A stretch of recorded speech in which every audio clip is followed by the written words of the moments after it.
Hey guys, Kyle, the Death Knight of Anime here, and I'm bringing you it's my review of One Piece, episode 879.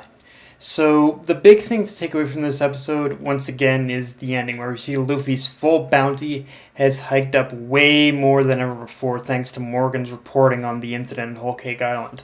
Although, it is one of those things where, even though I do understand it, as to why Toei pretty much waited until this episode, and especially the end of this episode, in order to make the reveal itself, I still do kind of question as to why they waited that long, but anyway, getting into the bounty itself, when it's finally revealed, we learn that Luffy's new bounty is 1,500,000,000, which is kind of to be expected when you face off against the Yonko and her crew.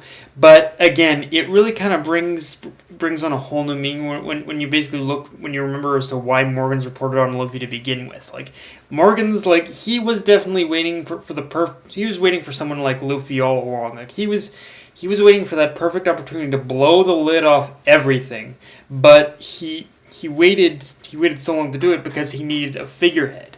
And lo and behold, Luffy shows up on Whole Cake Island where suddenly the opportunity that Morgan's has been waiting for becomes a lot more than just a pipe dream.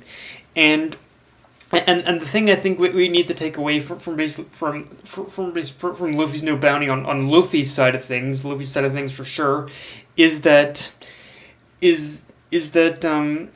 whether intentional or not, whether or not Luffy's gonna end up fulfilling what exactly Morgan's wants or not, the important thing on Luffy's side to take note of with this new bounty is that this new bounty, it actually builds him up now as a legitimate candidate in order to be the next Pirate King. Like it builds him up as a legitimate threat that the world needs to take serious in order to take seriously now. In order to take seriously and for the Navy to see that this guy Luffy could in fact be the next Pirate King. And that's the thing. I'm not saying that the Navy or anyone else I'm not saying that Luffy or anyone, or I'm not saying that the Navy or the government didn't really even take Luffy seriously before, but in all those instances before, I think that they really just saw Luffy as just another pirate. But with this major bounty increase, I think they are legitimately seeing him as a legitimate threat that. But now with this bounty increase, I think they are seeing him as a legitimate threat that that there is a possibility of this kid actually becoming the Pirate King. So we definitely need to put as many resources as we can into to make sure that doesn't happen. So yeah, it builds up Luffy now. Builds up Luffy now as a legitimate pirate, as a legitimate candidate in order to become the next Pirate King now, which again is something that was going to happen anyway. But I feel that with the bounty with this bounty increase, it does add a lot more validity to it now, at least in terms of how this world works, I guess. And yeah, with and yeah, in terms of the crew's reactions, in terms of Nami's reaction, even before Brooke kind of pretty much corrected everyone. I'm like, when we see Nami there and she's saying, "Hey, it's good that your bounty decreased. That means there won't be many people after you." But it's like, yeah, are you sure about that, Nami? Are you sure about that, Nami? Because even in that hypothetical situation where his bounty decreased, like it's. Even in that hypothetical situation where let's say his bounty did decrease, I think the fact that he chose to take on Big Mom in itself would kind of send people after him either way. Like just saying. But yeah. So yeah, seriously, Nami, I guess there's some things that you just can't help but hope for, can't foolishly hope for. But yeah, just 1,500,000,000. That's just kind of that again. It's something where I loved it in the manga, and just seeing it here was incredible. And actually, I will admit that as for as much as I disliked how they handled the build up, it was still a great comedic payoff. I will say that much. Now obviously, with this episode, they pretty much did the exact same thing as last week, which is that they gave us in the beginning that they pretty much gave us a little bit of canon material, jumped right into a filler flashback, and then turned back to canon. And while I still much rather prefer that they pretty much focus on. Well, I much rather prefer that if the series is gonna do filler, that it focuses on other ways in order to use its filler with this particular setup. Um, um, in terms of this episode, it strangely wasn't as bad as last week. Mainly because it feels like that Toei ended up giving us a lot more scenes to chew on, in order to chew on this time around, and it wasn't really anything too. But even if it wasn't really anything too major to begin with, but just small little things to see characters from, just to see characters again and their interactions and their interactions was entertaining enough. Now, having said that, there is still a chance that this could end up becoming tedious once we have another episode like this.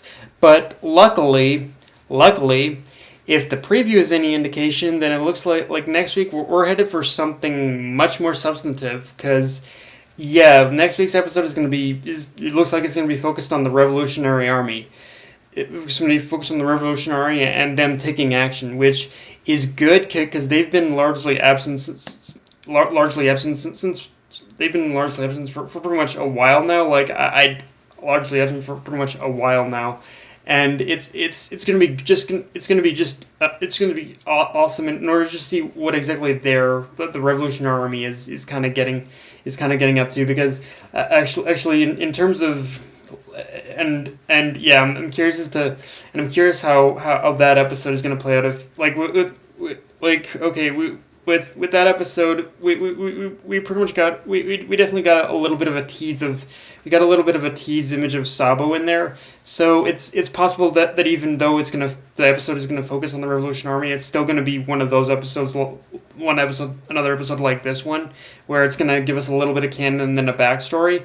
But honestly, even in that situation, I would still take an episode like that at least has like a focus on the Revolutionary Army than this episode and last week's episode that we've been getting. So you know what, I'll even in that scenario I'll still take it.